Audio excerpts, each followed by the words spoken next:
and welcome to an all-new Eye of the Tiger. I'm Riley Scholl. And I'm Riley Metton. Last week, Eye of the Tiger covered the passing of the new start time bill that will require RHS to start nearly an hour later by 2022. We go to Eye of the Tiger reporter Lizzie Peltzman with the story. Thanks, guys. According to Superintendent Denise Herman, while as required by the year 2022, the time change could be potentially implemented as early as 2021, which means current freshmen and sophomores could see this change junior and senior years. Before her time at RGHSD, Herman worked in a district where schools started at 7:20 and one that started at 8:30. From this experience, she anticipates that Roseville will benefit from the later time. I definitely think that the students were much more alert and ready to learn when we started at 8:30, so I do have a preference for the later start time.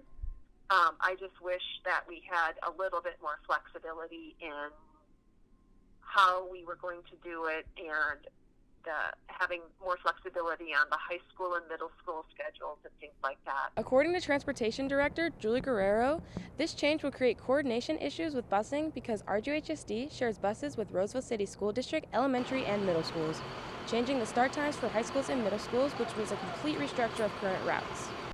We do not have ideas yet. We're going to work together and propose different variations of bell times that may work.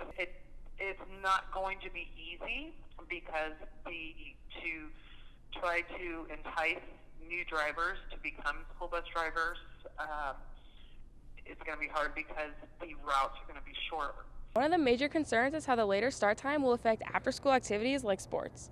Varsity basketball coach Greg Granucci feels that sports will not be as impacted as people fear by the change because they already run on a late schedule. I don't think it's going to affect us that much. With a later start time, maybe we can have some teams practice in the morning before school.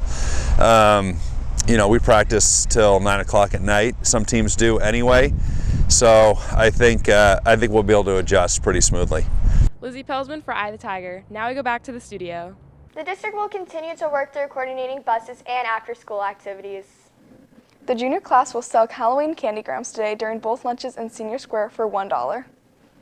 We now go to Kobe Estrada for sports.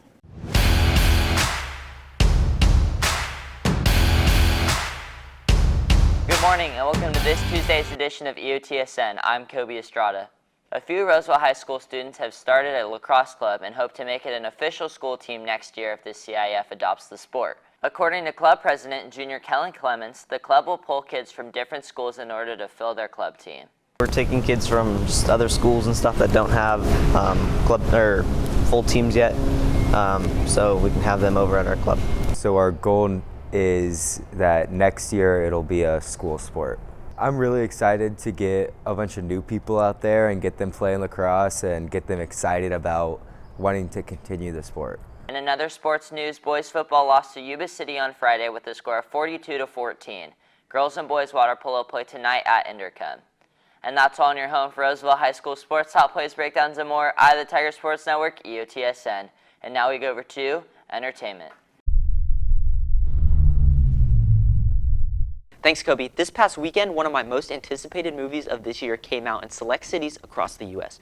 The movie being Jojo Rabbit, directed by Taika Waititi, the indie film superstar responsible for movies like Boy and What We Do in the Shadows. But recently, with Thor Ragnarok, he was introduced to the mainstream, but has returned to his roots with this film. A movie about a little boy growing up in Nazi Germany during the end of World War II, who is constantly bullied for not being a good enough Nazi.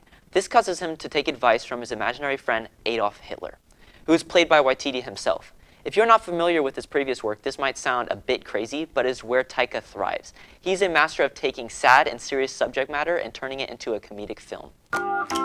Here's Marshal Jojo. You're our top man. Prepare to leave the house. There is a unique thing that this movie does. Whenever it uses a song, it uses a German cover of that song. For example, they play I Want to Hold Your Hand in German, and it's really funny when listening to it.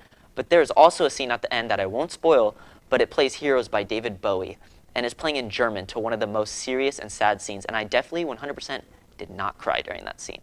While this movie does not come out in Sacramento until October 30th, I do recommend going out to see it when it does come out. And also in other news, a Star Wars trailer came out last night, and you should go check it out on YouTube because it's great. Now we go back to news. Thanks, Joey. By high school, most students have said goodbye to their Barbie dolls and action figures, only to replace them with textbooks and notes. But sometimes a little childhood nostalgia can reawaken the child within. We go to Jake and Blake with the story. In the hustle and bustle of helping Miss Stevens and your children move into their new house, Junior Cole Ericart picked up a stowaway doll. That's when Gabby was born. And she ended up in my car somehow, and then we just started to bring her places. And then we had this Brazilian friend that went back to Brazil, and her name was Gabby, so we named her Gabby. Gabby soon grew into her own person. She kind of made herself her own person. We never really did anything. We just let her grow up and develop to the human being she is today. Junior Davis Pham raised Gabby alongside his friends. And we took her everywhere. She went to every hangout. She went to the movies with us. And then when school started, we kind of just started bringing her to school. And then the first football game, she was a real big hit with the crowd. And everybody just loved the baby, and everybody just thought it was a little crazy that we just had a baby and brought it to the football game. Senior KJ Turpin also took in the responsibility of bringing her on various outings. We started taking her a lot of places during the summer, and then the football games was definitely bringing her was a must, because I know she can give us good luck, I should say, and then it's just keep the crowd going throughout the football game. You can follow Gabby's adventures on Instagram at DubBabyGabs. And that's it for us today on Eye of the Tiger. And remember, we're always on at eyeofthetigernews.com. See you next time.